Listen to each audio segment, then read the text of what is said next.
चलो अब आगे लेंगे चैप्टर का नेक्स्ट टॉपिक है फ्रिक्शन। छोटा सा एक पोर्शन है पर बाद में भी आएगा कॉम्पिटिटिव में एक्स्ट्रा अलग से चैप्टर ही है फ्रिक्शन, तो डिटेल में तब देखेंगे। अभी जितना टेक्स्ट बुक है उतना ले रहे हैं। So what is friction? अपने को पता है, अपन अगर एक बॉल रोल कर दो ग्राउंड पे, ठीक है, तो कुछ डिस्टेंस कवर करेगा suppose x, after that finally वो क्या हो जाएगा, स्टॉप, रुक जाएगा। अपन ने बॉल को रोल करो तो वो रोल होते होते सामने जाते रहेगा और एक कंडीशन ऐसे आएगी जहां पे वो रुक जाएगा। क्यों रुका? ये अपना हुआ है, पहले आप लोगों ने पढ़ा होगा, बिकॉज ऑफ फ्रिक्शन। तो अपन डिटेल में डेफिनेशन वगैरह लेंगे पर कुछ एग्जांपल ले लेते हैं। बिकॉज ऑफ फ्रिक्शन बाइसिकल चलाते हैं आप लोग, क्योंकि बाइसिकल का एग्जांपल इसलिए ले रहे हैं क्योंकि ब्रेक क्लियरली दिखते वहां पे, दो गुटके रहते, स्लैब्स रहते रबर के, जो अपन ब्रेक लगाते तो टायर के साथ रब करते। तो टायर के साथ रब करते मतलब टायर के साथ क्या होता, फ्रिक्शन, ठीक है। टायर के साथ क्या हो रहा, फ्रिक्शन, और उसकी वजह से बाइसिकल रुक जाएंगे। या फिर टू व्हीलर फोर व्हीलर में भी ब्रेक का यही लॉजिक है, फ्रिक्शन की वजह से ही व्हीकल रुकेगा, ठीक है ना। अपन साइकिल को पैडल करते, एक बार पैडल करके छोड़ दो, अपनी बाइसिकल थोड़ा सा दूर जाएंगी और रुक जाएंगी। क्यों? बिकॉज उसका फ्रिक्शन हो रहा विद द रोड, ठीक है। तो ये एग्जांपल याद रखो, बॉल को आपने रोल किया है ग्राउंड में, थोड़ा डिस्टेंस कवर करेगा, जितने जोर से थ्रो करेंगे उतना ज्यादा डिस्टेंस कवर करेगा, क्योंकि आपने एनर्जी ज्यादा दी है। तो फ्रिक्शन क्या कर रहा है, उस मोशन को अपोज करेगा, एनर्जी का लॉस होगा, ठीक है। जितनी ज्यादा एनर्जी देंगी उतना ज्यादा डिस्टेंस कवर होगा। अगर आप घर में हैं, हॉल में, तो बॉल को धीरे से रोल करो, देखो थोड़ा डिस्टेंस कवर करेगा फिर रुक जाएगा। थोड़ा जोर से थ्रो करेंगे, ज्यादा डिस्टेंस कवर करके रुकेगा, but it will stop because of friction. चक्की में गए होंगे शायद, यहाँ वो आटा डालने की जगह है, गेहूं डालने की जगह है यहाँ पे, ठीक है। यहाँ मोटर रहती है और एक बेल्ट लगा हुआ रहता है, तो ये व्हील जो है वो मोटर से रोटेट होता। अब बेल्ट यहां से गया हुआ है, बेल्ट जनरली रबर से बना रहता है और उसमें छोटे छोटे ग्रूव्स भी रहते हैं ताकि फ्रिक्शन ज्यादा हो। अगर फ्रिक्शन नहीं हुआ तो ये चक्का वहीं के वहीं गोल घूमता रहेगा, ये चक्का गोल घूमेगा ही नहीं, क्योंकि बेल्ट और उसके बीच में फ्रिक्शन नहीं होगा। तो ये भी जो मोशन है, मोशन पॉसिबल ही है बिकॉज ऑफ फ्रिक्शन। अगर फ्रिक्शन नहीं होता तो ये भी मोशन पॉसिबल नहीं होता। तो उसमें देखना ध्यान से, दो व्हील रहते हैं, यहाँ पे यहाँ पे ग्राइंडिंग स्टोन्स रहते हैं जिसमें अपना व्हील ग्राइंड होने वाला है, या जो भी अपन उसमें पुट करेंगे वो ग्राइंड होने वाला है। यहाँ पे मोटर है, वो मोटर इस व्हील को रोटेट करेगी, इस व्हील के रोटेशन की वजह से ये बेल्ट रोटेट होगा, उसके साथ बेल्ट रोटेट हो रहा है। क्यों? Because of friction. अब उसी फ्रिक्शन की वजह से बेल्ट और इस व्हील के बीच में भी फ्रिक्शन होगा और वो ग्राइंडिंग स्टोन्स रोटेट होंगे। तो ये भी है बिकॉज ऑफ फ्रिक्शन। अपन चल सकते, that is also because of friction. अपन चलते समय क्या करते, ध्यान देना, ये पैर है समझो और ये ग्राउंड है, अपन पैर दिए, ठीक है। अपन ग्राउंड को पीछे पुश करते हैं, ठीक है, ग्राउंड पीछे तो जाएंगे नहीं पर अपन पुश कर रहे हैं, तो अपन ने एक्शन कर दिया, इन टर्न अपने को रिएक्शन मिलेगा और अगर अपन आगे चल पाएंगे। तो वहां पे भी फ्रिक्शन है। मान लो पैर रखते से अपना पैर स्लिप हो गया तो अपन आगे चल ही नहीं पाएंगे, अपन गिर जाएंगे, ठीक है। तो चल पा रहे बिकॉज ऑफ फ्रिक्शन, ये व्हील्स का मोशन हो रहा बिकॉज ऑफ फ्रिक्शन, बॉल रुक रहा बिकॉज ऑफ फ्रिक्शन। एग्जांपल्स बता रहा फ्रिक्शन के, ठीक है। ये सब का एग्जांपल है फ्रिक्शन। हाथ रब करेंगे तो ध्यान रखना, फ्रिक्शन की वजह से हीट जनरेट होती है। ठंडी में बहुत बार किया होगा आप लोगों ने, ऐसे ऐसे ऐसे हाथ रब करो, रब करने के बाद अपन लगा के देखो, we can feel the heat. तो फ्रिक्शन की वजह से क्या जनरेट होती है, हीट। ये भी आएगा बाद में, फ्रिक्शन की वजह से क्या जनरेट होती है, हीट। तो friction is the cause of motion, इसके बिना मोशन नहीं हो सकता। जैसे ये एग्जांपल बताया बेल्ट का और व्हील्स का, ये मोशन फ्रिक्शन के बिना पॉसिबल नहीं है।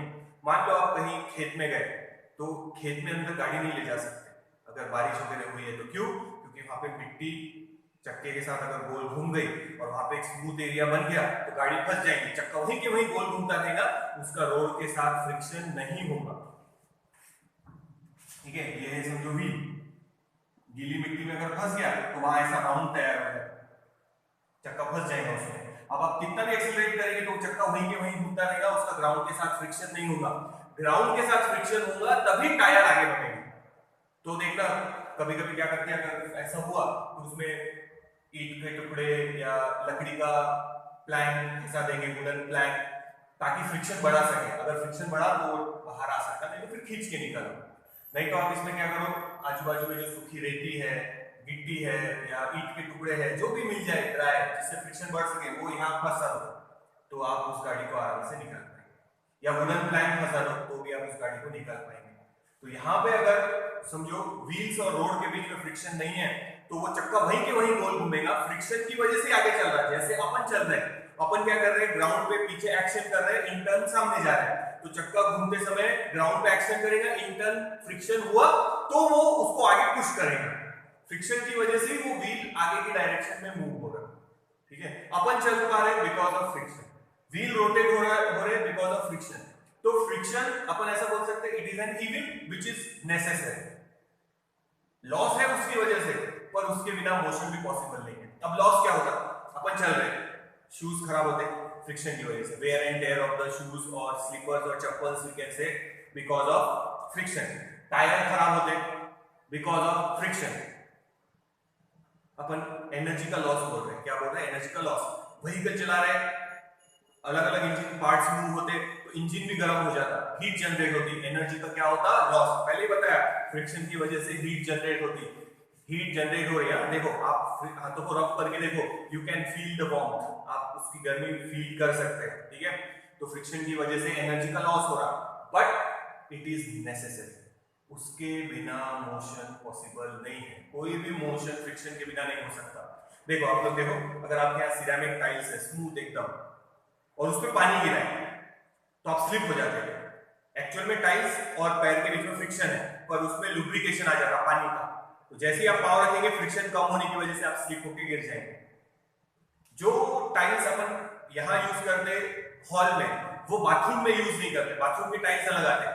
क्यों? क्योंकि वहां पानी का यूज होने वाला है। नहीं तो वाह अच्छा दिख रहा, चलो हॉल की टाइल्स बाथरूम में लगाते, ऐसा नहीं होता, क्योंकि हॉल में स्मूथ टाइल्स लगाते हैं, थोड़े स्मूथ, और बाथरूम के लिए थोड़े अलग टाइल्स आते हैं जो कि थोड़े रफ रहते हैं as compare to the tiles which are in hall, ताकि वहां फ्रिक्शन ज्यादा मिले और पानी गिरने के बाद में भी अपन स्लिप नहीं हो। फिर भी बाथरूम में बहुत बार ऐसा होता है कि अपने पैर स्लिप होने के चांसेस लगते हैं अपने को, कभी कभी अपन बच जाते हैं स्लिप होते होते।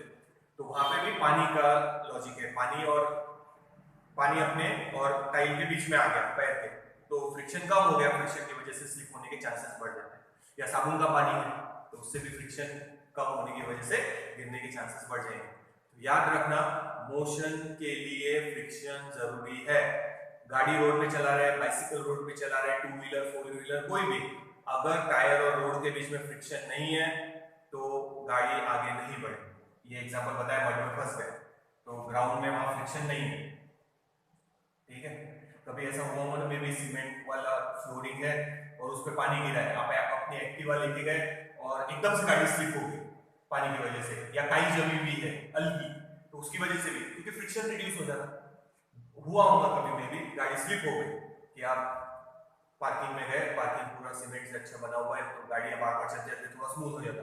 अब उस पर पानी गिरा हुआ है या उस पर अलगी जमा हुई है तो गाड़ी स्किड हो जाती, स्लिप हो जाती। यही रीजन है। अगर टायर और रोड के बीच में फ्रिक्शन नहीं है तो आप गाड़ी को आगे नहीं बढ़ा सकते। चक्का जगह पर ही गोल घूमता रहेगा बिना फ्रिक्शन के। अपन जैसे चल रहे हैं वैसे टायर भी गोल घूमते समय ग्राउंड पे एक्शन करेगा, इन टर्न उसको रिएक्शन मिलेगा और गाड़ी सामने जाएगी। फिर से चलते समय अपन ग्राउंड पे एक्शन करते बैकवर्ड डायरेक्शन में, तो अपना पैर स्लिप नहीं होना चाहिए। तो क्या जरूरी है? फ्रिक्शन। फ्रिक्शन की वजह से अपन एक्शन करेंगे और आगे चल पाएंगे। अगर फ्रिक्शन नहीं रहा तो जैसे अपन फोर्स लगाएंगे पैर स्लिप हो जाएगा, पैर स्लिप हो गया अपन गिर जाएंगे। टायर का भी वैसे ही है, अगर उसको फ्रिक्शन नहीं मिला तो जगह पर ही गोल गोल गोल गोल घूमता रहेगा। तो याद रखना, friction is necessary for motion. इन दो व्हील्स का मोशन बेल्ट से कंबाइन हो रहा बिकॉज ऑफ फ्रिक्शन। अगर फ्रिक्शन नहीं है तो ये व्हील मोटर से घूमेगा, पर बेल्ट और ये व्हील घूमेगा नहीं, क्योंकि उनके बीच में क्या नहीं होगा? फ्रिक्शन। तो friction is a necessary evil, यानी इविल है, उससे अपना एनर्जी का लॉस हो रहा, बट वो नेसेसरी है, उसके बिना काम नहीं हो सकता। फ्रिक्शन के बिना मोशन पॉसिबल नहीं है। Motion is possible because of friction. तो याद रखो, तो फ्रिक्शन कुछ जगह यूजफुल भी है, कुछ जगह हार्मफुल भी है। हार्मफुल फिर से पता रहता, wear and tear of shoes, चलते समय वेयर एंड टेयर होता, टायर्स खराब हो रहे हैं अपने गाड़ी के, wear and tear of the tyres, machine parts खराब होते हैं कि बहुत, जैसे 10 साल 15 साल अगर गाड़ी चला लेंगे तो उसके इंजन में गड़बड़ी आ जाती, इंजन खराब हो जाता, क्योंकि मोशन में रहते हैं ना वो पिस्टन वगैरह, पिस्टन कंटिन्यू मोशन में होने की वजह से उनका फ्रिक्शन हो रहा, फ्रिक्शन की वजह से वेयर एंड टेयर होता, वो खराब हो जाता, हीट जनरेट होती है। देखो आप थोड़ी देर गाड़ी चलाओ तो इंजन गर्म हो जाता है, 4 व्हीलर में तो रेडिएटर दिया रहता पानी ठंडा करने के लिए, पर हीट जनरेट होती है बिकॉज ऑफ फ्रिक्शन, यानी एनर्जी का लॉस हो रहा। ठीक है, अपन बाइसिकल चला रहे, अगर फ्रिक्शन नहीं हो, सपोज फ्रिक्शन कम है तो अपन आराम से चला पाएंगे, और फ्रिक्शन जीरो कर दिया तो चला ही नहीं पाएंगे, इसलिए मैंने वो वर्ड यूज किया कम कर दो, फ्रिक्शन कम कर दो तो बाइसिकल आराम से चलेगी। देखो स्मूथ रोड है आराम से चलेगी, रफ रोड है जिसमें बम्प्स वगैरह है या गड्ढे है, जैसे अपने है ही सिटी में कोई प्रॉब्लम ही नहीं है, तो वहां अपने को ज्यादा एनर्जी लगानी पड़ेगी, एनर्जी का लॉस होगा बिकॉज ऑफ फ्रिक्शन। तो ये याद रखना, एनर्जी का लॉस हो रहा, हीट जनरेट हो रही, वेयर एंड टेयर हो रहा मशीन पार्ट्स का, तो ये है उसके डिसएडवांटेजेस। फिर से सुनना, हीट जनरेट हो रही, वेयर एंड टेयर हो रहा टायर्स का, मशीन के पार्ट्स का बिकॉज ऑफ फ्रिक्शन, और एनर्जी का क्या हो रहा लॉस, ज्यादा फ्यूल यूज करना पड़ रहा फ्रिक्शन की वजह से। बट फ्रिक्शन के एडवांटेजेस भी है कि मोशन बिना फ्रिक्शन के पॉसिबल नहीं है, बिना फ्रिक्शन के मोशन पॉसिबल नहीं है। ये मोशन बोलो या व्हीकल का मोशन बोलो, या ब्रेक लगा रहे, ब्रेक अप्लाई कर रहे गाड़ी रोकने के लिए, ये भी फ्रिक्शन की वजह से है। अगर वो ब्रेक और टायर के बीच में फ्रिक्शन ही नहीं रहा तो गाड़ी रुकेगी नहीं, तो ये अपने यूजफुल है, अपन चल पा रहे हैं because of friction, we can walk because of friction, we can drive because of friction, we can move this 2 wheels because of friction. तो फ्रिक्शन कुछ जगह यूजफुल भी है, कुछ जगह हार्मफुल भी है, बट फ्रिक्शन के बिना काम नहीं चलेगा। तो अब देखेंगे फ्रिक्शन क्या है, उसकी कॉज क्या है, एडवांटेजेस और डिसएडवांटेजेस देख लेना पहले एक बार।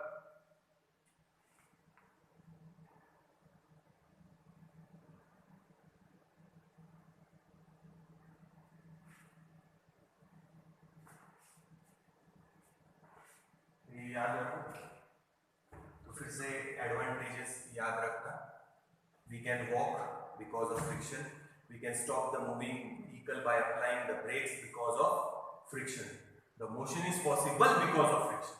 disadvantages, heat generate हो रही इंजन में, मोशन हो रहा अलग अलग पार्ट्स का, उससे हीट जनरेट होगी, यानी एनर्जी का लॉस, यानी व्हीकल विल प्रोड्यूस या generate heat and it will use more fuel, ज्यादा फ्यूल उसमें लगेगा, और वो अपने मोशन को अपोज कर रहा, सबसे मेन बात, अपने मोशन को क्या कर रहा अपोज, यहाँ पे फॉल हो गया, मोशन को अपोज किया, ठीक है, ब्रेक लगाए, फ्रिक्शन हुआ, मोशन को अपोज हुआ, बाइसिकल चला रहा है और रफ रोड, फ्रिक्शन ज्यादा होगा तो मोशन को क्या मिलेगा अपोजिशन, तो मोशन को क्या कर रहा अपोजिशन। तो एडवांटेजेस भी है डिसएडवांटेजेस भी है, बट एडवांटेजेस ये है कि उसके बिना मोशन पॉसिबल ही नहीं है, आप उसके बिना मोशन कर ही नहीं सकते, it is very very necessary, without friction there will be no motion, we will not be able to walk even a single step, we will not be able to drive vehicles, ये भी बंद हो जाएगा friction के बिना।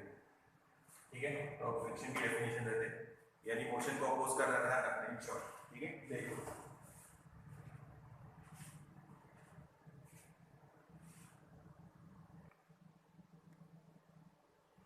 चलो आगे, friction अगर देखना है तो घर पे ये करके देखना, ग्लास लेना और उसको पानी से पूरा भर लेना, ठीक है, और उसको होल्ड करना है ऐसे, you can hold that glass, आप उस ग्लास को होल्ड करके रख सकते हैं, ग्रेविटी नीचे खींच रही पर अपन ने उसको दोनों तरफ से ऐसा होल्ड करके रखा है, we can hold that glass.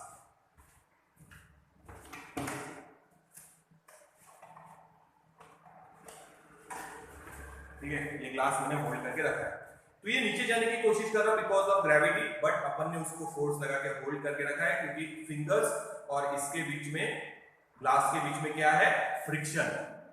ठीक है, फ्रिक्शन हटा के देखेंगे अब क्या होगा, तो ये मोशन को अपोज कर रहा है, फ्रिक्शन याद रखना, friction first point, it opposes the motion, friction always oppose the motion. ठीक है, अब क्या करो, वही ग्लास है उसमें पानी भरा हुआ है, अब अपने फिंगर्स पे थोड़ा सा ऑयल लगा लो, यानी अब अपन ने फ्रिक्शन कम कर दिया, अब आप उसको होल्ड करने की कोशिश करो, वो नीचे स्लिप होने की कोशिश करेगा, आपको ज्यादा फोर्स लगाना पड़ेगा उसको होल्ड करने के लिए, फिर भी वो स्लिप हो जाएगा। तो ये घर पे ट्राई करके देखो, तो आपको पता चलेगा कि ग्लास को होल्ड करने में भी फ्रिक्शन है, जब आप ग्लास को होल्ड करके रख रहे हैं तो फिंगर्स और ग्लास के सरफेस के बीच में फ्रिक्शन है, इसी वजह से आपने वो भरा हुआ ग्लास होल्ड करके रखा है। मोशन डाउनवर्ड डायरेक्शन में है ग्रेविटी की वजह से, बट आपने उसको होल्ड करके रखा है बिकॉज ऑफ फ्रिक्शन।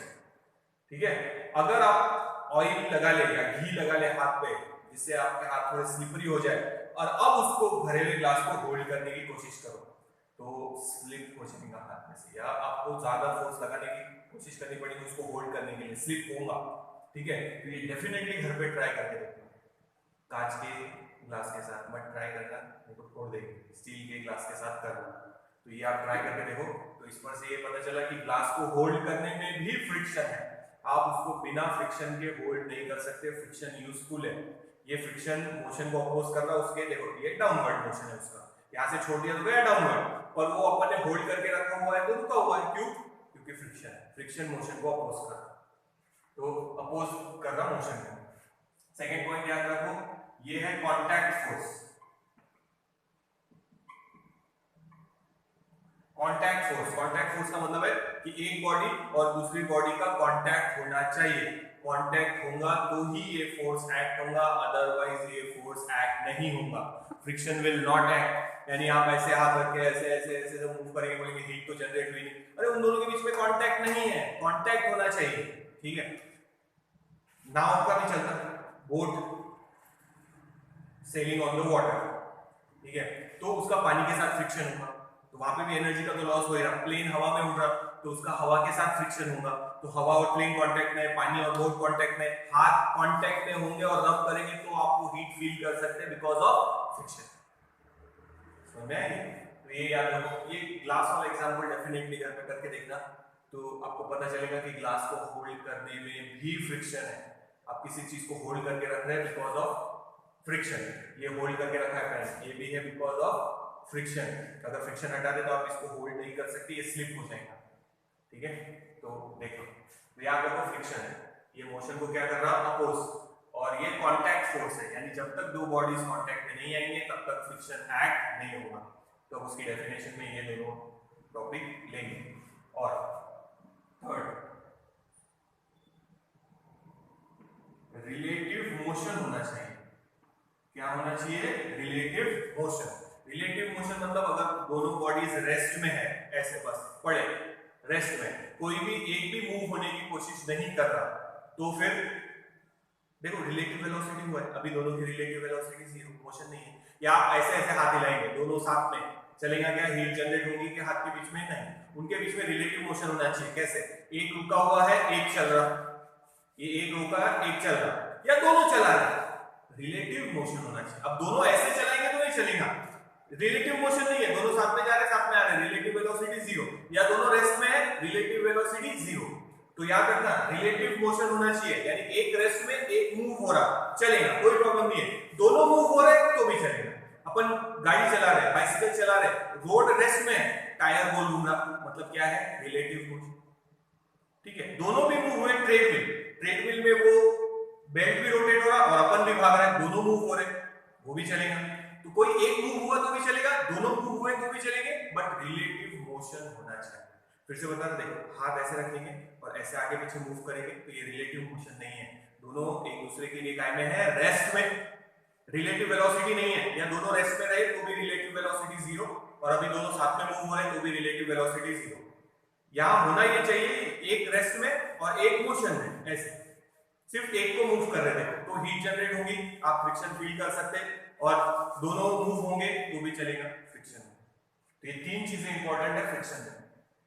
एक तो फ्रिक्शन मोशन को अपोज करता है, ये कांटेक्ट फोर्सेस है, बिना कांटेक्ट के ये फोर्स एक्ट नहीं होगा, और ये रिलेटिव मोशन की वजह से हो रहा है। अगर रिलेटिव मोशन नहीं है, दोनों बॉडी या रेस्ट में है, दोनों साथ में मूव हो रहे हैं, तो फ्रिक्शन नहीं रहेगा।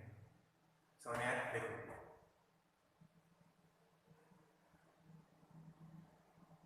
ये तीनों चीजें अपने को डेफिनेशन में डालनी है फ्रिक्शन। ठीक है, ये ग्लास वाला एग्जांपल आपको डेफिनेटली घर पे करके देखना है, तो आपको पता चलेगा कि फ्रिक्शन कितना नेसेसरी है। आगे चलते हैं, अब ये तीनों पॉइंट अपने को डेफिनेशन में डालना है फ्रिक्शन।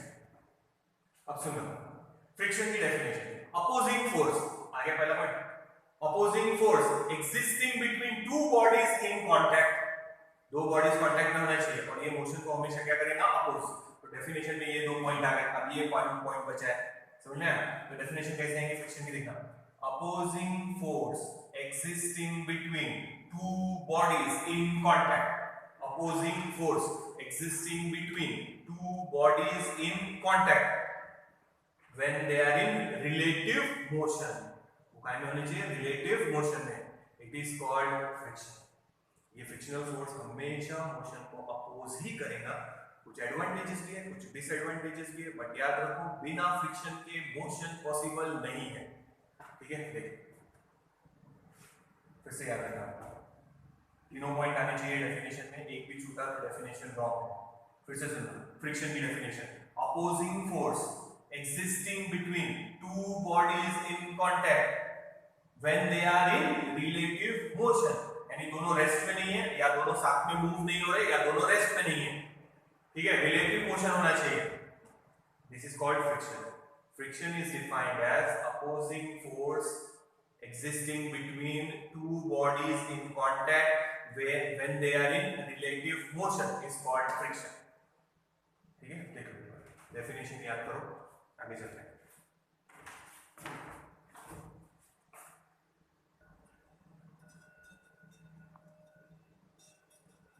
ठीक है, एक बार फिर से डेफिनेशन सुनना, फ्रिक्शन की डेफिनेशन अपने पहले एग्जांपल के साथ बताया कि वो मोशन को अपोज करता, कांटेक्ट में होने चाहिए दो ऑब्जेक्ट, ये कांटेक्ट फोर्सेस है, अगर दो ऑब्जेक्ट कांटेक्ट में नहीं है तो ये फोर्स एक्ट नहीं होगा, और उनके बीच में होना चाहिए रिलेटिव मोशन, यानी या तो दोनों रेस्ट में नहीं होने चाहिए या दोनों साथ में मूव नहीं होने चाहिए विद सेम वेलोसिटी, ठीक है? Friction is defined as it is the force that oppose the motion, याद रखना मोशन को अपोज करेगा, opposing force existing between two bodies in contact when they are in relative motion is called friction। opposing force, last बार पूरा definition note करना है तो कर लेना, opposing force existing between two bodies in contact when they are in relative motion is called friction। opposing force existing between two bodies in contact when they are in relative motion is called friction। अब अपन देखेंगे origin, कि ये आता कहां से, origin of friction देखने वाले, उसके दो कॉज है, या अपन इसको कॉज ऑफ फ्रिक्शन भी बोल सकते हैं या ओरिजिन ऑफ फ्रिक्शन भी बोल सकते हैं। ओरिजिन कहां से हुआ, फ्रिक्शन कहां से आया, तो ये कांटेक्ट फोर्स से ध्यान रखना,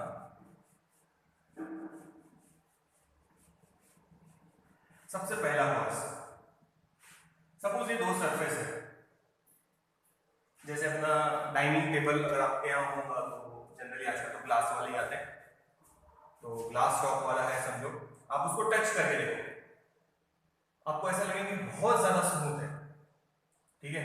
और आपका कैरम बोर्ड अगर होगा तो उसका वो स्ट्राइकर ले लो, व्हाइट जो भी कलर का होगा वो भी देखेंगे तो आपको एकदम स्मूथ लगेगा, देखने में वो कितने भी स्मूथ लग रहे होंगे, बट अगर आप उनको माइक्रोस्कोप के नीचे रखेंगे तो ये सरफेस आपको ऐसे नहीं ऐसे दिखेंगे, छोटे छोटे इरेगुलरिटीज दिखेंगे उसमें, दिखने में या फील करने में सरफेस कितना भी स्मूथ हो, अगर आप उसको अंडर माइक्रोस्कोप देखेंगे, एडवांस माइक्रोस्कोप के अंडर, तो आपको ऐसे इरेगुलरिटीज सरफेस में दिखेंगे। सिंपल एग्जांपल बताता, देखो कैरम खेलते हैं तो कैरम पे स्ट्राइकर मारो तो लग के वापस आया, ठीक है? ये अपना कैरम है,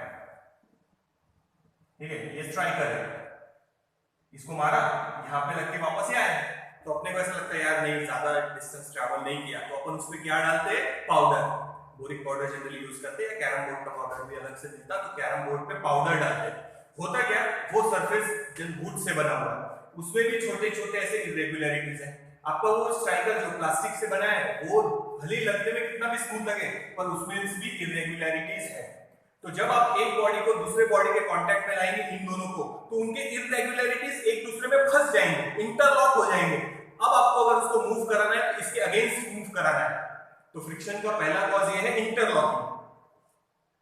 ये जो इररेगुलरिटीज है एक दूसरे में फंस जाते हैं, जिसकी वजह से फिर मोशन में रुकावट आती है, अपोजिशन आता है, फ्रिक्शन। ठीक है, तो अपन क्या करते हैं, पाउडर डालते हैं। तो पाउडर डालने से क्या होगा, ये छोटे छोटे क्रैक्स में वो पाउडर चला जाएगा, या छोटे छोटे जो डिप्रेशन है उसमें पाउडर जमा हो जाएगा। पाउडर बारीक रहता है एकदम, तो पाउडर जमा हो गया, तो ये सरफेस थोड़ा सा स्मूथ हो गया। अब आप स्ट्राइकर मारो उस पर ज्यादा डिस्टेंस कवर करेंगे।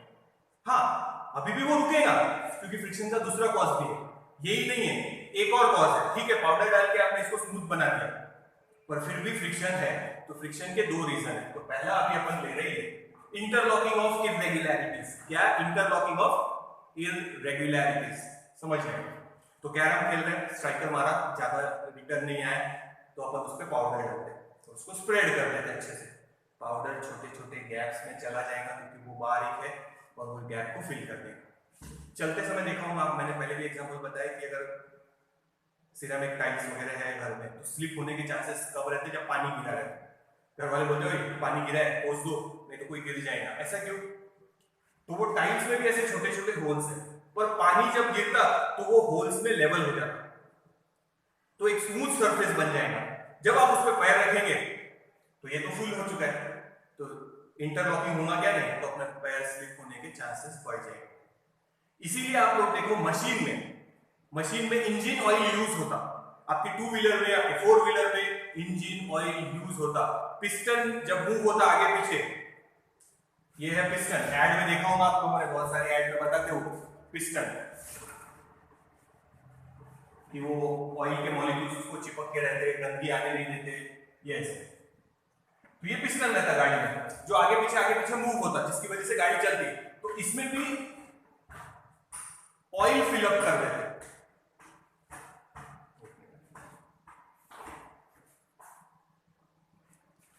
तो इंजन ऑयल क्यों यूज करते हैं? पिस्टन और जो वॉल है यहाँ पे इंजन की, उसके बीच में फ्रिक्शन कम करने के लिए। अदरवाइज बिना अगर इंजन ऑयल के वो पिस्टन मूव होगा तो फ्रिक्शन ज्यादा होने की वजह से वो जल्दी खराब हो जाएगा। तो इसीलिए उसमें इंजन ऑयल यूज करते हैं। इंजन ऑयल देखो कुछ दिनों बाद बदलना पड़ता, तो उसका कलर चेंज हो जाता है क्योंकि हीट जनरेट होती है, और हीट की वजह से वो ऑयल गर्म होकर जलते रहता है, तो उसका कलर चेंज हो जाता है। और एक लिमिट के बाद उसका जो स्मूथीनेस है या ऑयल का जो टेक्सचर है वो चला जाता है, तो फ्रिक्शन बढ़ जाता है। इसीलिए टाइम टू टाइम अपन इंजन ऑयल चेंज करते हैं। तो समझ में आ रही है? तो अपन जब कैरम बोर्ड पे पाउडर डालते हैं तो पाउडर छोटे छोटे गैप्स में भर जाता है और वो स्मूथ बना देता सरफेस को। ठीक है, जिससे फ्रिक्शन कम हो सकता। आप फ्रिक्शन को कभी जीरो नहीं कर सकते क्योंकि ये तो पहला ही कॉज बता रहा, दूसरा भी कॉज है। तो ये है इंटरलॉकिंग। क्या है? इंटरलॉकिंग। ये जो इररेगुलरिटीज है एक दूसरे में लॉक हो जाएंगे, एक दूसरे में लॉक हो जाएंगे, और उनको मूव कराने के लिए फिर अपने को एक्स्ट्रा फोर्स लगाना पड़ेगा। तो ये जो इन दोनों का इंटरलॉकिंग है वो मोशन को क्या करेगा? अपोज। दोनों को कांटेक्ट में लाना है। जब कांटेक्ट में लाएंगे तो एक दूसरे के कांटेक्ट में आते से वो इंटरलॉक हो जाएंगे, और अगर इंटरलॉक है उसको मूव कराने के लिए आपको एक्स्ट्रा फोर्स लगाना पड़ेगा। फर्नीचर बनाते हैं तो फर्नीचर जब इनिशियली बनाते हैं बहुत रफ रहता, आप हाथ करके देखेंगे लगा के तो ठीक है, वो घसने के बाद थोड़ा स्मूथ लगता, पर उस पर पॉलिश मारते, लिक्विड पॉलिश। तो लिक्विड पॉलिश क्या होता है? छोटे छोटे क्रैक्स में भर जाता है वो फर्नीचर के, और वो सरफेस स्मूथ लगता फिर अपने को। तो फर्नीचर में भी पॉलिश का यूज करते हैं। फर्नीचर बन गया वुडन पूरा, अब उस पर लिक्विड पॉलिश लगाते हैं, उससे शाइन भी आती और उससे वो स्मूथ भी हो जाता है, क्योंकि लिक्विड है, छोटे छोटे गैप्स में, पोर्स में फिल होके उस सरफेस को क्या बना देगा? स्मूथ। पहला कॉज है फ्रिक्शन का। देखने में भले सरफेस कितना भी स्मूथ लग रहा हो, पर अगर आप एडवांस माइक्रोस्कोप के नीचे देखेंगे तो आपको ऐसे इररेगुलरिटीज मिलेंगे दोनों सरफेस में। जब एक सरफेस को दूसरे सरफेस में रखेंगे तो उनके इररेगुलरिटीज एक दूसरे में लॉक हो जाएंगे। ये पहला कॉज है फ्रिक्शन का, इंटरलॉकिंग। तो उसके लिए आप क्या कर सकते हैं? लुब्रिकेशन का यूज कर सकते हैं, आप लुब्रिकेट कर सकते हैं, जैसे इंजन ऑयल यूज करते हैं। पिस्टन और उसकी दीवारों के बीच में फ्रिक्शन कम होना चाहिए, इसलिए वहां क्या डाल देते हैं? ऑयल। तो ऑयल दोनों लेयर्स के बीच में आ जाता है, उनके बीच में के होल्स को फिल अप कर देता, जिसकी वजह से उनके बीच में फ्रिक्शन तो होगा बट कम हो जाएगा, तो ज्यादा दिन तक वो इंजन पार्ट्स चल पाएंगे। इसीलिए अपन वहां इंजन ऑयल करते हैं। यूज, ठीक है। एक तो पहला लुब्रिकेशन यूज करो। सेकंड, आप उसको पॉलिश कर सकते हैं, जैसे मैंने फर्नीचर का एग्जांपल बताया, तो पॉलिश करने से भी फ्रिक्शन कम होगा। मैं जीरो नहीं बोल रहा, मैं बोल रहा कम होगा। लुब्रिकेशन से भी फ्रिक्शन कम होगा। आप फ्रिक्शन को जीरो नहीं कर सकते, कुछ ना कुछ फ्रिक्शन रहेगा because of second cause. Second cause लेते, ये पहला कॉज समझना। तो पहला कॉज है इंटरलॉकिंग ऑफ इरेगुलरिटी। दो सरफेस जो कांटेक्ट में आएंगे वो दिखने में भले ऐसे स्मूथ दिख रहे हो दोनों सरफेस, बट जब आप एडवांस माइक्रोस्कोप के नीचे देखेंगे तो वो आपको ऐसे दिखेंगे। जब इसको इसके ऊपर रख देंगे तो उनके इरेगुलरिटीज एक दूसरे में लॉक हो जाएंगे। ये पहला कॉज है, ओरिजिन है फ्रिक्शन का, interlocking between the irregularities of two surface in contact. तो इसको मिनिमाइज कैसे करेंगे? कैसे मिनिमाइज करेंगे? पहला, लुब्रिकेशन का ऐड करो, जैसे अपन यहाँ यूज करते हैं, ग्रीस यूज करते हैं। ग्रीस बॉल बेरिंग का एग्जांपल बाद में लेंगे, पर ग्रीस यूज करते हैं। आप देखो साइकिल वगैरह के जो व्हील रहते हैं उनको आप जब सर्विसिंग में डालते हैं ना, तो बॉल बेरिंग के भाव ग्रीस लगा देते हैं। ग्रीस मतलब वही लुब्रिकेशन। इंजन में अपन क्या यूज करते हैं? ऑयल, इंजन ऑयल वो है।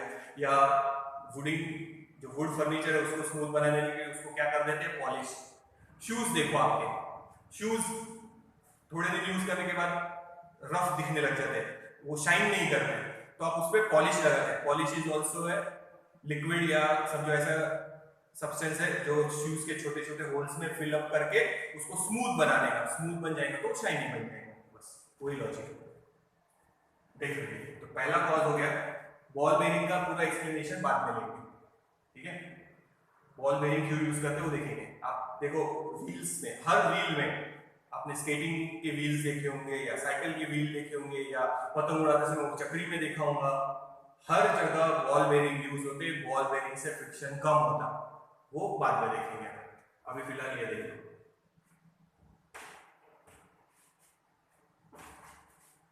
तो ये पहला कॉज है फ्रिक्शन का।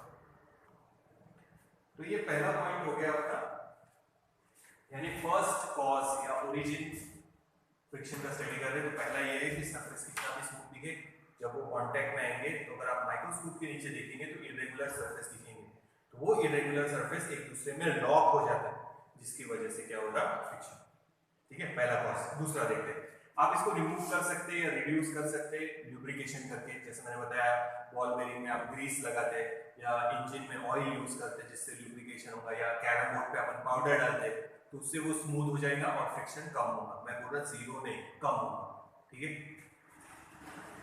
तो सेकंड कॉज पे चलते हैं,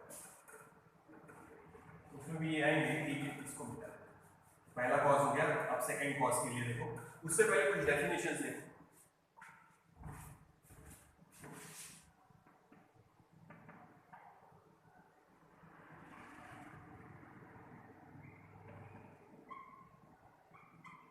मे बी आप शायद सुना हो इंटरमॉलिक्यूलर फोर्सेस। मॉलिक्यूलर मतलब जो फोर्स किसके बीच में है? मॉलिक्यूल्स के बीच में। That force is called intermolecular force. इसको एक बार भूल जाओ, फ्रिक्शन भूल जाओ, ये टॉपिक पे आ जाओ। इंटरमॉलिक्यूलर फोर्सेस क्या ले रहे हैं? Intermolecular forces. आप लोगों ने डायग्राम में देखी होंगी, मे बी सॉलिड्स, लिक्विड और ये गैस। सॉलिड में डायग्राम देखी होंगी ऐसे मॉलिक्यूल्स एक दूसरे के आसपास में, ठीक है। लिक्विड में डायग्राम देखी होंगी ऐसे मॉलिक्यूल्स थोड़े एक दूसरे से दूर हैं, और गैसेज में मॉलिक्यूल्स एक दूसरे से एकदम दूर है, ठीक है। ये आप लोगों को हुआ है पहले। तो सॉलिड्स हैव डिफाइनाइट शेप क्योंकि उनके मॉलिक्यूल्स के बीच में जो फोर्स है, यानी जो इंटरमॉलिक्यूलर फोर्स है, तो मॉलिक्यूल्स के बीच में जो फोर्स है वो स्ट्रांग है। वो मॉलिक्यूल्स एक दूसरे को बाउंड करके रखेंगे, कहीं जाने नहीं देंगे, इसीलिए सॉलिड्स फ्लो नहीं करते। लिक्विड के बीच जो मॉलिक्यूल्स है उनके बीच में फोर्स है पर बहुत कम है, तो इसीलिए लिक्विड फ्लो होता है। और गैसेस के बीच में, मॉलिक्यूल्स के बीच में जो फोर्स है वो निग्लिजिबल है। वो गैसेस के मॉलिक्यूल एक दूसरे को बाउंड करके नहीं रखते, इसीलिए गैस छोटे कंटेनर में से रूम में ओपन करेंगे तो पूरे रूम में मॉलिक्यूल स्प्रेड हो जाएंगे, क्योंकि मॉलिक्यूल्स के बीच में कोई इंटरमॉलिक्यूलर फोर्स नहीं है यहाँ पे, या निग्लिजिबल है, ठीक है। तो सॉलिड में इंटरमॉलिक्यूलर फोर्स स्ट्रांग है, लिक्विड में थोड़ा वीक है उससे, इसीलिए लिक्विड का डेफिनाइट शेप नहीं है और वो फ्लो भी हो सकता है, पर मॉलिक्यूल है बाउंडेड, ठीक है। इससे वीक है पर है। और सबसे वीक या निग्लिजिबल मॉलिक्यूल के बीच में फोर्स का है गैसेस। तो गैसेस के मॉलिक्यूल एक दूसरे से बाउंडेड नहीं है। जैसे ही आप गैस का कंटेनर ओपन करेंगे, जैसे परफ्यूम वगैरह है, तो वो पूरे रूम में स्प्रेड हो जाती है गैस। क्यों? क्योंकि मॉलिक्यूल्स के बीच में बॉन्डिंग नहीं है, इंटरमॉलिक्यूलर फोर्स नहीं है। तो इंटरमॉलिक्यूलर फोर्स की डेफिनेशन है the force of attraction, attraction ही नहीं था, अट्रैक्शन ही है, रिपल्शन नहीं है कहीं पे भी। The force of attraction existing between two molecules, the force of attraction existing between two molecules is called intermolecular forces, is called intermolecular forces. The force of attraction existing between two molecules, दो molecules के बीच में का जो force of attraction है, that force is called intermolecular force. Example याद है, solids, जैसे ये डेफिनाइट शेप है, मॉलिक्यूल्स कहीं जा नहीं रहे, क्यों? क्योंकि उनके बीच में जो इंटरमॉलिक्यूलर फोर्स है वो स्ट्रांग है। लिक्विड डालेंगे तो फ्लो हो जाएगा, पर है साथ में जाएंगे, बॉन्डिंग है पर वीक है, इसलिए डेफिनाइट शेप नहीं है, एंड दे विल फ्लो। और इंटरमॉलिक्यूलर फोर्स गैसेस में क्या रहता? निगलिजिबल। फिर से सुनना, intermolecular forces, the force of attraction, attraction ही रहेगा हमेशा, कभी रिपल्शन नहीं रहेगा इसमें। The force of attraction between two molecules, the force of attraction between two molecules is called intermolecular forces. Intermolecular forces are of two types. Cohesive forces. What are cohesive forces? Intermolecular force ये दो molecules के बीच में, but अगर molecule same type के हैं, यानी एक oxygen का दूसरा भी ऑक्सीजन का, अगर यहाँ ले तो एक आयरन का मॉलिक्यूल और ये भी दूसरा आयरन का मॉलिक्यूल, इन दोनों के बीच में ये बॉन्डिंग है, ये पहला ये दूसरा, ऐसा, तो इसमें सभी आयरन के मॉलिक्यूल है, तो इन सभी मॉलिक्यूल के बीच में कौन सा फोर्स है? Cohesive force. ये वाटर का मॉलिक्यूल, ये भी वाटर का मॉलिक्यूल H2O और ये भी H2O, ठीक है। ये गैस हाइड्रोजन का मॉलिक्यूल, ये भी हाइड्रोजन का मॉलिक्यूल H2। तो यहाँ मॉलिक्यूल्स कैसे हैं? सेम टाइप के, तो इस फोर्स को बोलेंगे कोहेसिव फोर्स। इंटरमॉलिक्यूलर फोर्स ही है, मगर अगर मॉलिक्यूल सेम टाइप के हैं तो उसको बोलेंगे कोहेसिव फोर्स। फिर से सुनना, कोहेसिव फोर्स, पहले ये सुन लो वापस, intermolecular force. Intermolecular force is the force of attraction between two molecules. It is the force of attraction between two molecules. Intermolecular force is the force of attraction between two molecules. Intermolecular force is the force of attraction between two molecules. If the molecules, ये जो दो molecules यहाँ पे बोले are of same type, same है दोनों, iron iron या water water या hydrogen hydrogen, then it is called cohesive force. तो अब अपन स्पेसिफिकली बोलेंगे cohesive force are strong in solid, इसीलिए solids have definite shape, weak in liquid and negligible in gases. याद रखना cohesive force, पहले intermolecular force बोल सकते थे, अब कोहेसिव फोर्स बोलेंगे। तो याद रखना वही है, इसके ही दो टाइप है, पहला ये, ठीक है, फ्रिक्शन हटाइए एक बार, तो ये आगे भी काम आएगा अपने यहाँ, इंटरमॉलिक्यूलर फोर्सेस, ठीक है। ये intermolecular force, first type cohesive force, second type the force of attraction existing between two molecules is called intermolecular force of attraction, ठीक है। The force of attraction existing between two molecules is called intermolecular force of attraction. If the molecules are of same type, it is called cohesive force. Cohesive force are strong in solids, and hence solids have definite shape, weak in liquid and negligible in gases. Same type के molecule है ना, iron का rod है समझो, तो iron के molecule, water है तो वाटर के मॉलिक्यूल, हाइड्रोजन गैस है तो हाइड्रोजन के सारे मॉलिक्यूल सेम टाइप के, तो कौन सा फोर्स है? Cohesive force. Cohesive force are strong in solids, hence solids have definite shape, weak in liquid and negligible in gases, ठीक है। नाउ दूसरा फोर्स,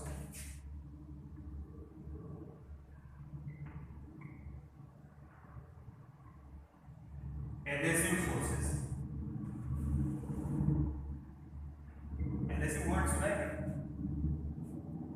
फेविकॉल, गम, वो एडेसिव से, एडेसिव। देखो पेपर को दीवार पे चिपकाना है, तो आप पेपर को दीवार पे ऐसे रख देंगे तो चिपक जाएगा क्या? नहीं, आप पहले पेपर पे फेविकॉल लगाएंगे और वो फिर दीवार पे चिपकाएंगे, तो बीच में फेविकॉल है, फेविकॉल के मॉलिक्यूल्स ने एक तरफ से दीवार को पकड़ के रखा है और एक तरफ से पेपर को पकड़ के रखा है। तो वो फेविकॉल है बीच में जिसने दीवार के मॉलिक्यूल्स को भी पकड़ के रखा है और पेपर के मॉलिक्यूल्स को भी पकड़ के रखा है। अगर ये बीच वाला फेविकॉल नहीं है होता तो आप पेपर दीवार पे नहीं चिपका सकते। आप पेपर भी पेपर पे ऊपर चिपका सकते हैं फेविकॉल गम से, तो इनको एडेसिव्स बोलते हैं। तो फेविकॉल के और दीवार के मॉलिक्यूल्स अलग है, फेविकॉल के और पेपर के मॉलिक्यूल्स अलग है। तो अगर मॉलिक्यूल सेम टाइप के है तो कोहेसिव फोर्स, अगर मॉलिक्यूल डिफरेंट टाइप के है, सॉरी सेम टाइप के है तो कोहेसिव फोर्स, अगर डिफरेंट टाइप के मॉलिक्यूल्स है तो एडेसिव फोर्स। मैं बोर्ड पे लिख पा रहा, ये इंक के मॉलिक्यूल, ये लाइन बनाया, ये इंक के मॉलिक्यूल्स किसके साथ चिपक गए, बोर्ड के साथ। कौन सा फोर्स, एडेसिव फोर्स, दोनों मॉलिक्यूल अलग है। अगर एडेसिव फोर्स नहीं होता तो जैसे ही मैं लाइन बनाऊंगा ये लाइन वैसे के वैसे नीचे गिर जाएंगे, उसके मॉलिक्यूल्स नीचे गिर जाएंगे इंक के। अगर क्या नहीं होता, तो इंक के मॉलिक्यूल पेपर के साथ अट्रैक्ट हो गए या इंक के मॉलिक्यूल बोर्ड के साथ अट्रैक्ट हो गए। आप पेंसिल से लिख सकते पेपर पे, तो पेंसिल के लीड के मॉलिक्यूल और पेपर के मॉलिक्यूल एक दूसरे को अट्रैक्ट कर लेते हैं। आप रब कर सकते हैं रबर से, तो आप फोर्स लगा के इन मॉलिक्यूल्स को हटा देते हैं, लीड के मॉलिक्यूल्स को हटा देते हैं। इंक को नहीं हटा पाते क्योंकि पेपर के जो स्ट्रैंड्स है या जो धागे जैसा स्ट्रक्चर दिखता है उसमें अगर माइक्रोस्कोप में देखेंगे तो वो उसको इंक को एब्जॉर्ब कर लेते हैं, तो वहां पे भी अट्रैक्शन ही है, ठीक है। तो pen and paper, chalk and board, chalk के मॉलिक्यूल अलग, बोर्ड के मॉलिक्यूल अलग, फिर pencil and paper, Fevicol, gum, they all are adhesive forces क्योंकि मॉलिक्यूल्स डिफरेंट टाइप के हैं। तो इनका क्या रोल है फ्रिक्शन में वो देखते हैं। ये याद रखना, intermolecular force, the force of attraction existing between two molecules, the force of attraction existing between two molecules is called intermolecular forces. If the molecules are of same type, दोनों molecule same type के हैं, then it is called cohesive force. Cohesive force are strong in solid, weak in liquid, negligible in gases. If the molecules are of different types, एक molecule अलग, एक molecule अलग, दोनों अलग अलग टाइप के मॉलिक्यूल है, जैसे paper and Fevicol, paper and wall, pencil and paper, chalk and board, chalk से बोर्ड पे लिखते तो चॉक के मॉलिक्यूल्स अलग है, बोर्ड के मॉलिक्यूल्स अलग है, दोनों एक दूसरे को अट्रैक्ट कर लेते हैं। कौन सा force, adhesive force. If the molecules are of different type then they are called adhesive force। उन दोनों के बीच में जो फोर्स रहेगा इंटरमॉलिक्यूलर फोर्स, वो एडेसिव फोर्स। अट्रैक्शन ही है, बट अगर मॉलिक्यूल सेम टाइप के हैं तो कोहेसिव फोर्स, अगर मॉलिक्यूल डिफरेंट टाइप के हैं तो एडेसिव फोर्स। और ये भी याद रखना कि कोहेसिव फोर्स ज्यादा स्ट्रांग रहते हैं as compare to adhesive force. ये भी फ्रिक्शन में काम आएगा। बॉल बेयरिंग का जब समझाऊंगा ना लास्ट में रोलिंग फ्रिक्शन के बाद, तब ये भी वापस से काम आएगा। तो एक बार ये नोट डाउन कर लो, इसका फ्रिक्शन में क्या काम है फिर से बता देख लो एक बार।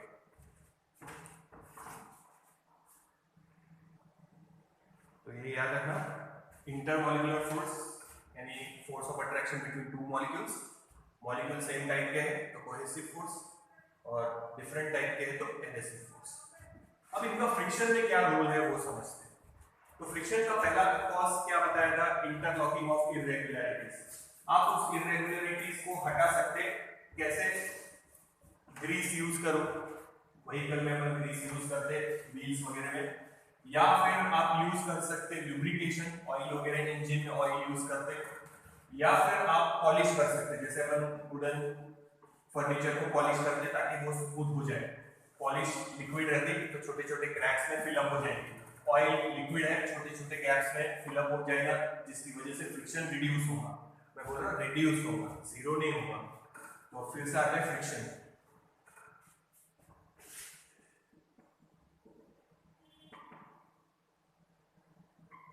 फ्रिक्शन है, ठीक है। फर्स्ट कॉज वापस से बता देता, ये दो सरफेस है, इन दोनों को एक दूसरे के कांटेक्ट में लाएंगे, दिखने में भले कितने स्मूथ हो, आप स्ट्राइकर लो, आपका डाइनिंग टेबल कितना भी स्मूथ लग रहा होगा उस पर स्ट्राइकर रखो और मार के देखो, थोड़ी दूर डिस्टेंस कवर करेगा और रुक जाएगा, और मे भी शायद कैरम बोर्ड से कम डिस्टेंस करेगा। स्मूथनेस से जरूरी नहीं है कि फ्रिक्शन कम होगा, कभी कभी फ्रिक्शन बढ़ भी जाता है, ठीक है। तो आप स्ट्राइकर मारेंगे तो मे भी शायद कैरम से कम डिस्टेंस कवर करे, भले दिखने में कितना स्मूथ लग रहा फिर भी ठीक है, अब ध्यान दो आगे। तो अगर आप देखेंगे माइक्रोस्कोप के नीचे तो आपको सरफेस इतने भी नहीं दिखेंगे ऊबड़ खाबड़, मतलब देखने में स्मूथ लग रहा है, पर माइक्रोस्कोप के नीचे, अब माइक्रोस्कोप में तो माइन्यूट दिखेगा ना, तो ऐसा स्ट्रक्चर दिखेगा आपको, तो वहां छोटे छोटे एंड्स भी इतने बड़े दिखेंगे सब, तो एक्चुअल में इतने बड़े क्या नहीं, ठीक है। तो ये तो पहला रीजन था इंटरलॉकिंग, इररेगुलरिटीज इंटरलॉक हो जाते हैं। आप उसको मिनिमाइज कर सकते हैं, ग्रीस लगा दो, या अपन कैरम बोर्ड में क्या डालते हैं, पाउडर, पाउडर उसको स्मूथ बना देता, ठीक है, क्रैक्स को फिल कर देता, या पॉलिश करो, वुड का जब फर्नीचर बनाते हैं तो उसको घस देते पहले, तो थोड़ा स्मूथ लगता, पर उसको जब पॉलिश लगाते हैं, लिक्विड पॉलिश, तो उससे क्या होता है, वो पॉलिश लिक्विड छोटे छोटे क्रैक्स में फिल हो जाती है और सरफेस को एक जैसा स्मूथ बना देते हैं। अपन इंजन में ऑयल यूज करते हैं, पिस्टन और दीवार के बीच में फ्रिक्शन नहीं होना चाहिए ज्यादा, इसीलिए वहां इंजन ऑयल यूज करते हैं। इस लेयर में भी इरेगुलरिटीज है, पिस्टन के लेयर में भी इरेगुलरिटीज है, बीच में ऑयल आ गया तो फ्रिक्शन कम हो जाएगा, ठीक है। या फिर आप ग्रीस यूज कर सकते हैं, मैंने पहले ही बताया टाइल्स पे अगर पानी गिरा है तो आपका पैर स्लिप होने के चांसेस बढ़ जाएंगे, क्यों, इसकी वजह से, क्योंकि पानी उस छोटे छोटे जो पोर्स है उसमें, टाइल्स में, उसमें फिल हो जाएंगे, जब आप पैर रखेंगे तो फ्रिक्शन कम होगा, लुब्रिकेशन हो चुका है, आपका पैर स्लिप हो जाएगा। तो पहला कॉज था इंटरलॉक। अब दूसरा कॉज, ठीक है, आप लोगों ने पॉलिश करके, लुब्रिकेशन करके उसको कम कर दिया, पर फ्रिक्शन फिर भी है, क्यों, बताओ। अब जब आप एक सरफेस को दूसरे सरफेस के कांटेक्ट में रखेंगे, ये एक सरफेस, ये दूसरा सरफेस, दोनों सरफेस कांटेक्ट में आ गए, इन दोनों को मिला दिया, आपने उसको घस के, पॉलिश करके, लुब्रिकेशन करके एकदम स्मूथ बना दिया है, ठीक है, बट इसका मॉलिक्यूल और इसका मॉलिक्यूल कौन सा फोर्स आएगा, कौन सा फोर्स आया, इंटरमॉलिक्यूलर फोर्स। यानी जब आप एक बॉडी पे दूसरी बॉडी रखेंगे और जैसे रखेंगे दोनों बॉडीज कांटेक्ट में आ गए, ठीक है, तो उनके मॉलिक्यूल्स एक दूसरे को अट्रैक्ट करेंगे, इंटरमॉलिक्यूलर फोर्स। अगर ये आयरन दोनों सेम टाइप के, तो कौन सा फोर्स, कोहेसिव। ये कैरम बोर्ड वुडन और ये प्लास्टिक का स्ट्राइकर उस पे रखा है, कौन सा फोर्स, एडेसिव फोर्स, बट है। तो जब आप इस बॉडी को आगे मूव करने की कोशिश करेंगे, ये तो आपने हटा दिया समझो इंटरलॉकिंग, स्मूथ करके, बट एक मॉलिक्यूल दूसरे मॉलिक्यूल को अट्रैक्ट कर रहा है, तो आप आगे धकेलने की कोशिश करेंगे, वो मॉलिक्यूल उसको पीछे खींचने की कोशिश करेंगे, यानी ये भी मोशन को क्या करेंगे, अपोज। तो फ्रिक्शन के दो कॉज है, पहला इरेगुलरिटीज, आप उसको हटा भी देंगे तो भी ये है। आपने मान लो दो सरफेस के बीच में ऑयल डाल दिया, ये ऑयल की लेयर है, तो भी अब ऑयल का मॉलिक्यूल इस मॉलिक्यूल के साथ और ऑयल का ये मॉलिक्यूल इस मॉलिक्यूल के साथ अट्रैक्शन करेगा, तो आप जब इस ऑब्जेक्ट को सामने ले जाने की कोशिश करेंगे तो ऑयल का मॉलिक्यूल उसको अपनी तरफ अट्रैक्ट करेगा, अट्रैक्टिव फोर्स है। अपन दूर ले जाने की कोशिश कर रहे हैं, वो अट्रैक्ट कर रहा है, अपनी मोशन को क्या कर रहा, अपोज। तो ऑयल और पिस्टन, ऑयल और दीवार के बीच में फ्रिक्शन है। लुब्रिकेशन, जैसे स्ट्राइकर, अब पानी देखो, स्ट्राइकर पहले इस पे डालो, इस पे स्मूथ आपका डाइनिंग टेबल पे, और उसको मारो, ज्यादा डिस्टेंस ट्रैवल नहीं करेगा। अब आपके डाइनिंग टेबल पे पानी डाल दो, अब मारो स्ट्राइकर, तो वो ज्यादा डिस्टेंस कवर करेगा क्योंकि लुब्रिकेशन आ गया, पर फिर भी वो रुकने वाला है, क्यों, क्योंकि जब वो स्ट्राइकर आगे की तरफ मूव हो रहा तो पानी के मॉलिक्यूल और ग्लास के मॉलिक्यूल उसको अपनी तरफ खींचेंगे, अट्रैक्ट करेंगे, यानी वो आगे जाने की कोशिश कर रहा है, ये उसको अपनी तरफ अट्रैक्ट कर रहा है, यानी क्या होगा, अपोजिंग फोर्स। तो ये फ्रिक्शन के दो कॉज है। तो इंटरलॉकिंग एक कॉज है, इरेगुलरिटीज एक दूसरे में फंस जाते हैं, और दूसरा कॉज है इस बॉडी के मॉलिक्यूल इस बॉडी के मॉलिक्यूल को कौन सा फोर्स एक्ट करेंगे, इंटरमॉलिक्यूलर फोर्स ऑफ अट्रैक्शन। तो ये बॉडी जब सामने जाने की कोशिश कर रही तो इस बॉडी के मॉलिक्यूल उसको अपनी तरफ खींचेंगे, यानी मोशन को क्या कर रहे हैं, अपोज, दैट इज फ्रिक्शन। देखो समझ में आया। फ्रिक्शन के दो कॉज या दो ओरिजिन बोल सकते हैं। ओरिजिन कहां से हुआ, एक तो इरेगुलरिटीज, इंटरलॉकिंग जो हो जाएगा वो, और अब मान लो आपने स्मूथ करके, पॉलिश करके वो इरेगुलरिटीज हटा दिए, लुब्रिकेशन भी डाल दिया, ग्रीस भी डाल दिया, सब कर दिया आपने, फिर भी फ्रिक्शन है, फ्रिक्शन जीरो नहीं हुआ है। कहां से आया फ्रिक्शन, मॉलिक्यूल्स एक दूसरे को अट्रैक्ट करेंगे, दोनों सरफेस कांटेक्ट में है तो दोनों सरफेस के मॉलिक्यूल, बीच में ग्रीस या ऑयल डाला है तो ग्रीस के मॉलिक्यूल इस मॉलिक्यूल को और इधर वाले मॉलिक्यूल इस मॉलिक्यूल को अपनी तरफ अट्रैक्ट करेंगे। तो दिस इज इंटरमॉलिक्यूलर फोर्स। दो बॉडी जब कांटेक्ट में आएंगे तो वो भी इंटरमॉलिक्यूलर फोर्स एक्ट करेंगे, इसको आप हटा नहीं सकते। आप बीच में लुब्रिकेशन डाल सकते हैं, पर इंटरमॉलिक्यूलर फोर्स कैसे हटाएंगे? लुब्रिकेशन के मॉलिक्यूल इसको अट्रैक्ट करेंगे, इसके मॉलिक्यूल इसको अट्रैक्ट करेंगे, यानी बीच में बॉन्डिंग आएगी। तो ये भी एक कॉज है फ्रिक्शन। देखो, तो फ्रिक्शन के दो कॉज, इंटरलॉकिंग और intermolecular force between the molecules of to bodies in contact. देखिए, तो ये दो मेन रीजन है। तो जब ये बॉडी आगे जाने की कोशिश करेंगी तो देखना, इसका मॉलिक्यूल ये और इसका मॉलिक्यूल ये एक दूसरे को क्या करेंगे? अट्रैक्ट। तो अपन सामने ले जाने की कोशिश कर रहे हैं, वो अट्रैक्ट कर रहे हैं एक दूसरे को, यानी अपने मोशन को क्या करेंगे? अपोज।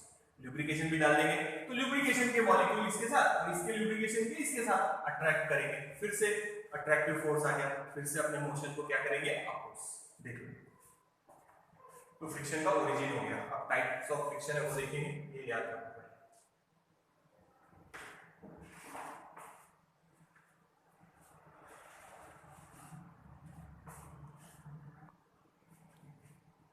तो अब टाइप्स ऑफ फ्रिक्शन है, फ्रिक्शन के कॉज समझ लेना, इतना वीडियो देख लो।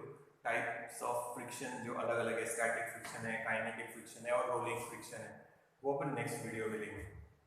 कॉम्पिटिटिव में फ्रिक्शन इतना सही नहीं है और बहुत ज़्यादा है, पर ये बेस है, ये वापस से नहीं पढ़ाऊंगा वहाँ पे, तो ये आप लोगों ने नोट डाउन करके रखना है। इसके आगे के फॉर्मूले वगैरह जो है वो फिर फ्रिक्शन जब लेंगे तब क्लास में तब देखेंगे। तो अभी फिलहाल दो कॉज याद रखो, एक तो इरेगुलरिटीज जो लॉक हो जाएंगे वो, और फिर दूसरा इस सरफेस के मॉलिक्यूल और इस सरफेस के मॉलिक्यूल के बीच में जो फोर्स रहेगा, इंटरमॉलिक्यूलर फोर्स। अगर ये दोनों सरफेस सेम टाइप के हैं तो कोहेसिव फोर्स, अलग अलग टाइप के हैं तो एडहेसिव फोर्स। तो ये फोर्स अट्रैक्ट करेगा एक दूसरे को, आप इसको सामने ले जाएंगे तो ये उसको पीछे खींच रहा, अट्रैक्ट कर रहा अपनी तरफ, यानी आपको एक्स्ट्रा फोर्स लगाना पड़ेगा इंटरमॉलिक्यूलर फोर्स को ओवरकम करने के लिए, यानी ये भी अपने को अपोज कर रहा और ये भी। तो फ्रिक्शन के दो कॉज है, एक तो इंटरलॉकिंग और ये इंटरमॉलिक्यूलर फोर्स। तो ये अच्छे से नोट डाउन करो। Types of friction next video में लेंगे।